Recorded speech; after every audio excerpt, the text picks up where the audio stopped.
Welcome back to Questions with Keith.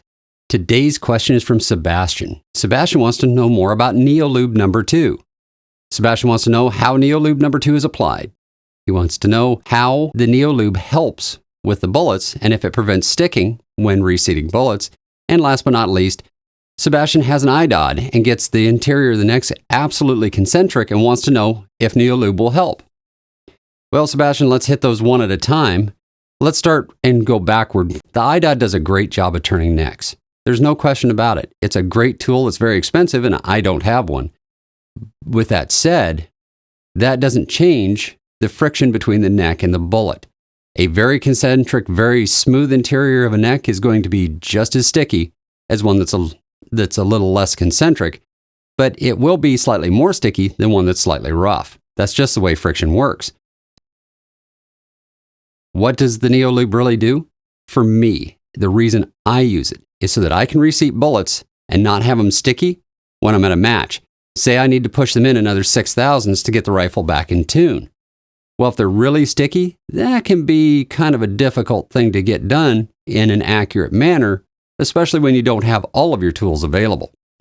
So I use NeoLube for that purpose and that purpose alone. As a matter of fact, I don't even use NeoLube on my 308 because I never travel with that rifle.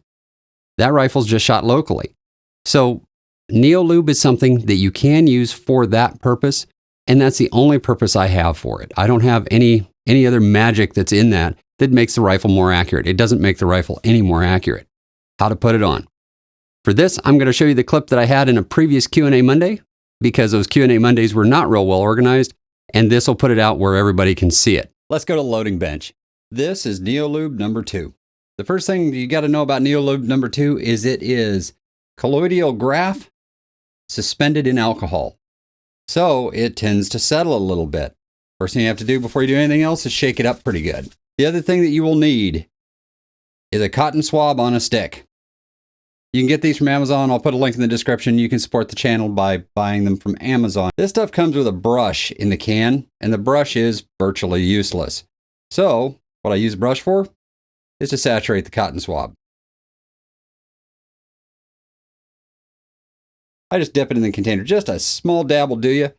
And then to put it in the neck, I take the case and I roll with my fingers the swab while I'm going around the inside of the neck.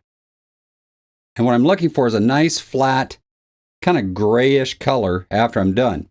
Let me show you on the outside of the case. That's what we're doing to the case. And if we let it dry, you can see it's starting to dry over here. Try to keep this off my hands. It does wash off, though, relatively easily. It dries to a nice, flat gray finish. Now, there's been a lot of questions about getting too much lube on one, not enough on the other. If I apply over it with a wet swab, guess what I get? The same thickness again, because it picks up as much as it lays down. So I have a very consistent film thickness with NeoLube number 2. I can either do it before or just after I prime. In this case, I have a primed case that I'm doing. All right, that's all I have for today. Thank you for watching. See ya.